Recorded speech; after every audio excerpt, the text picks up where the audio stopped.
왕가의 계곡 람세스 4세의 무덤을 지나면 바로 람세스 2세, 투탕카멘, 그리고 세티 1세의 무덤이 나옵니다.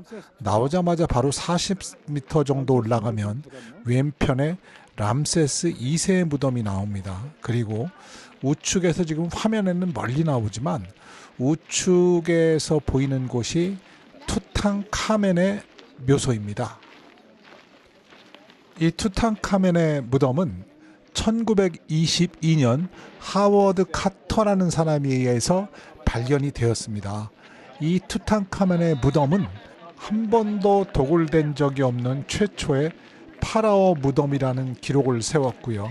그리고 이것은 우연한 기회에 인부의 발에 돌계단이 걸리면서 발견되었습니다. 또한 이름이 잘 알려지지 않은 왕이었기 때문에, 파라오였기 때문에 아무도 이 투탕카멘의 무덤을 발견하려고 노력하지 않은 것도 그 중에 한 원인입니다. 투탕카멘의 무덤은 아마도 파라오 무덤 중에서 가장 유명한 무덤 중에 하나일 것입니다. 지금 투탕카멘에서 무덤에서 앞쪽에 보면 세티 1세의 무덤이 있는데, 세티 1세의 무덤은 가장 잘 보존된 무덤 중에 하나이기도 하고요.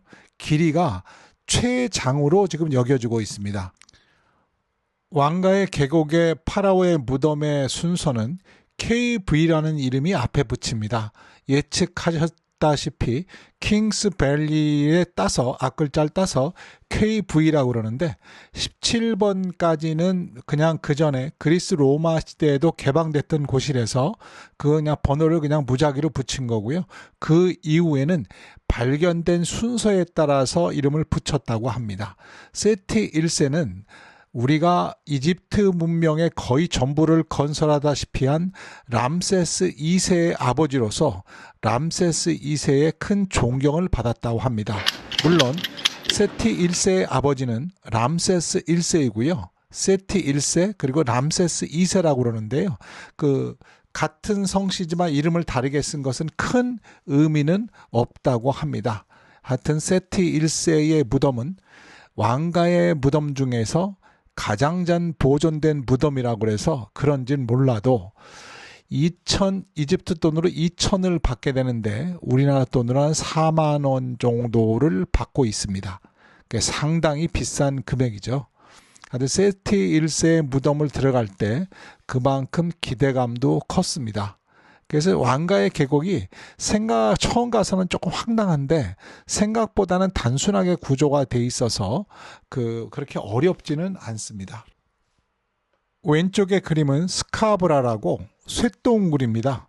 이게 쇠똥을 뭉치면서 동글동글 굴리면서 다니다 보니까 이 이집트에서 제일 존경하는 라를 닮았다고 그래서 태양신을 닮았다고 그래서 이집트에서는 상당히 소중하게 여기는 그림 중에 하나입니다.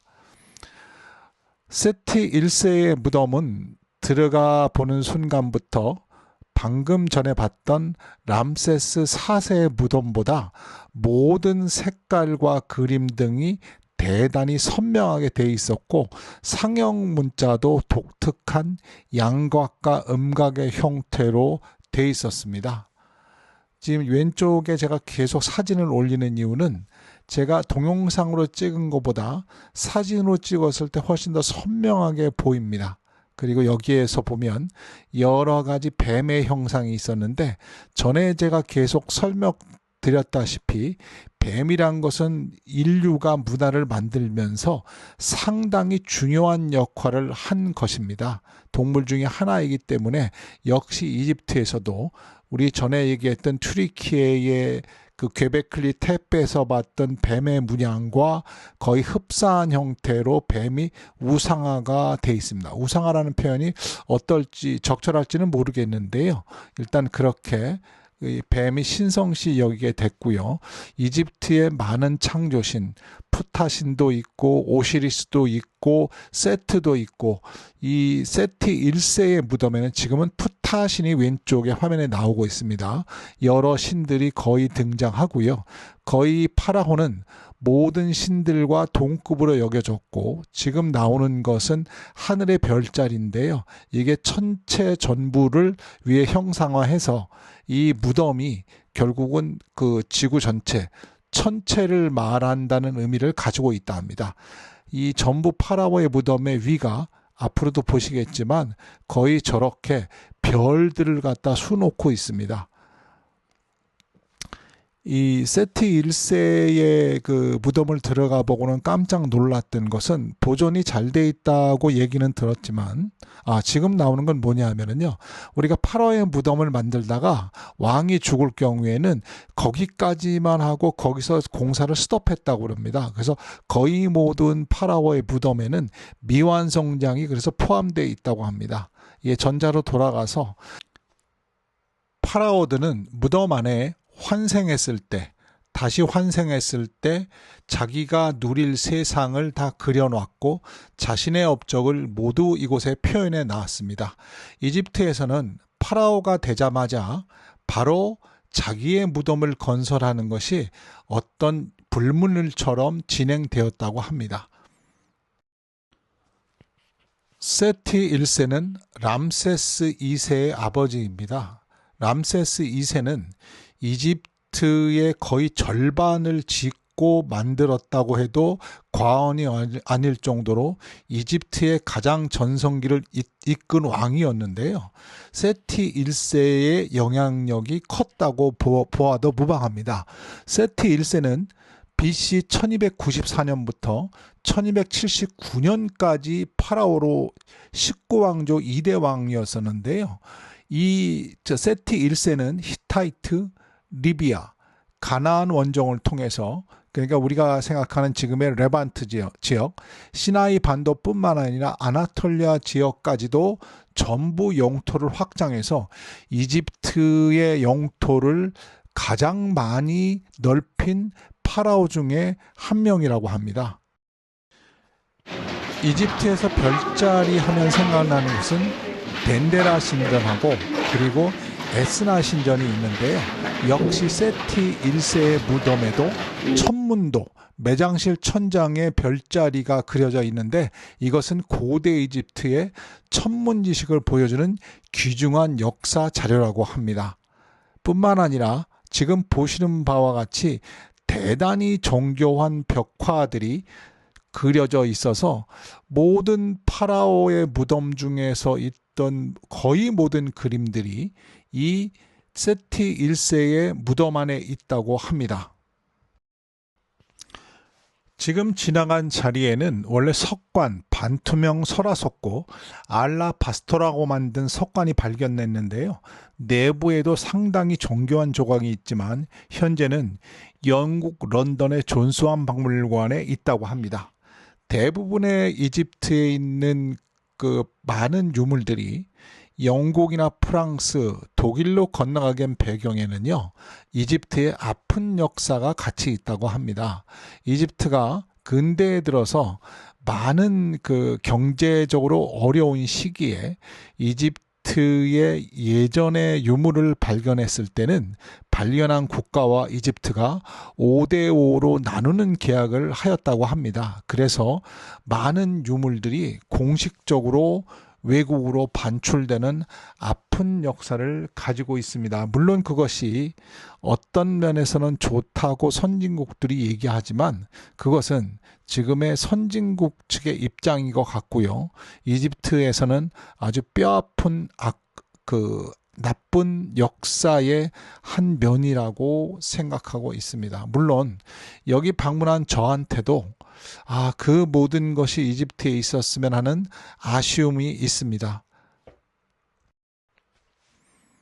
이집트의 이 파라오의 무덤을 보면서도 튀르키예 괴베클리 테페나 카라한 테페에서 보았던 여러 가지 문양들을 볼 수 있었습니다.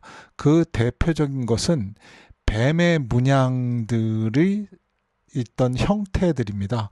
어떤 문양은 뱀의 문양이 거의 괭베클리 테페나 카라한 테페에서 왔던 거의 비슷한 형태의 뱀의 문양을 볼 수 있었고요.